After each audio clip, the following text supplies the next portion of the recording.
Now for this hour's car review, I had a chance to drive the all-new 2023 Kia Soul.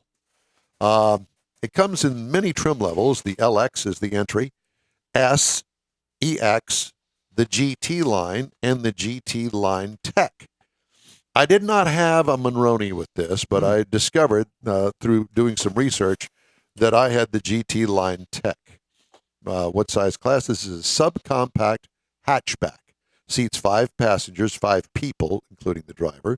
Exterior changes from last year, as I mentioned. Complete redesign in 2020, updated for 2023. Now, there are some journalists, if you want to call them that think, oh, they've taken away its quirkiness. No, they haven't.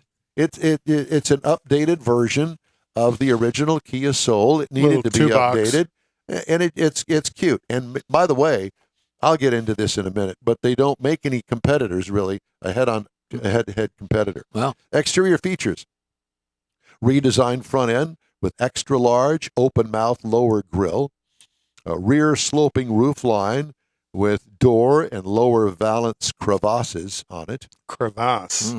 You like that? You had to look that word up? No, actually, I put creases, but I turned it into crevasse. Nice looking rear hatch with a floating panel on the glass back there with the big Kia logo, and it's really clever and it really looks good. GT line features black or white roof option. What I liked about it, the hatch opening looks small, but you could cram more crap into this car than you have ever known in your entire life. I helped Leslie move some stuff out of her house to the storage. Oh, that won't fit. I said, watch me. watch me. Fold down the back seat, and that thing, we had it up to the hilt. It was touching under. But we crammed all of that stuff in there, made it work. It's truly amazing what you can get in that little car. Interior highlights. I thought he was going to say they're moving in together. Lots of hard plastic on the inside. Interesting and likable design cues, like the AC vents and the front speaker are kind of combined. The way that they did it, rather unique. Really liked it. Large center dash pod contains the infotainment system, and the HVAC controls are below that.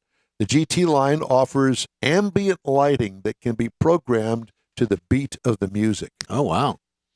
It's a neat, quirky little thing that this thing offers, and I like it. Cargo and trunk room. Seats down allows you to put lots of stuff back there. That's what I wrote. Liked about it, the cloth seating. Awesome, and it looks good.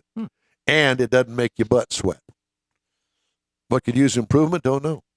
Really. I mean, I like this you car. without a sweaty butt's pretty improved. Yeah. Yeah, just that alone. You did say you liked it. And I knew that you guys would chime in on the butt part of it. A 2.0 liter gasoline 4-cylinder engine. No other optional engines are available. This is it, the one and the only, with 147 horsepower and 132 pound-feet of torque. And it's delivering all that power through a CVT front-wheel drive car. How'd it feel? Great. Really, with that low horsepower and torque? Well, because the CVT kept it in its power. Yeah. I mean, this is not a race car. This is a fun little commuter car.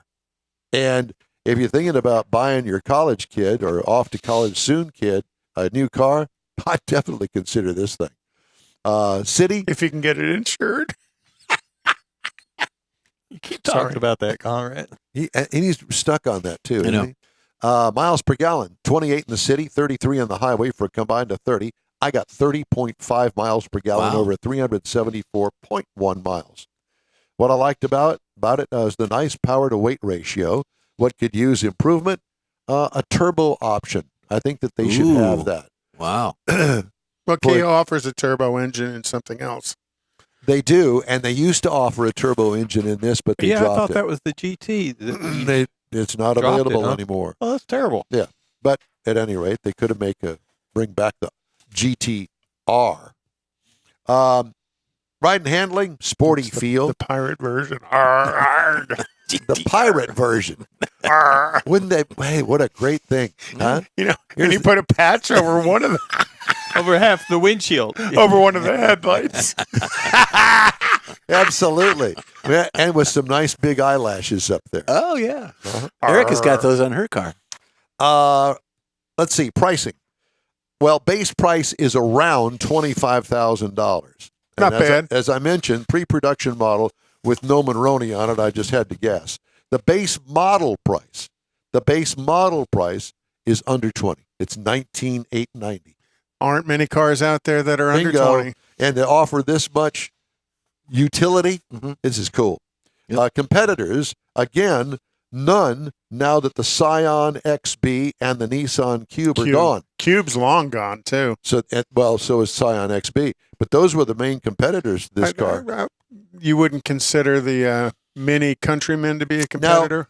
No, I would not, because this is a different car altogether. I think the Countryman's smaller. It appears to be smaller. I think it's maybe a little shorter. So what are you going to do Stocking. for competitors? Okay, well, Sonic? it's been offered up the Chevy Trailblazer. Okay, meh. 21.8 for the Trailblazer. How about the Kia Seltos for $23,340? You got to spend another $3,000, but there you go. Or if you want to bump it up a little bit more, the Mazda CX-30 for $22,950. That's the entry price. And that's my review of the 2023 Kia Soul. All right, time now for a quick break.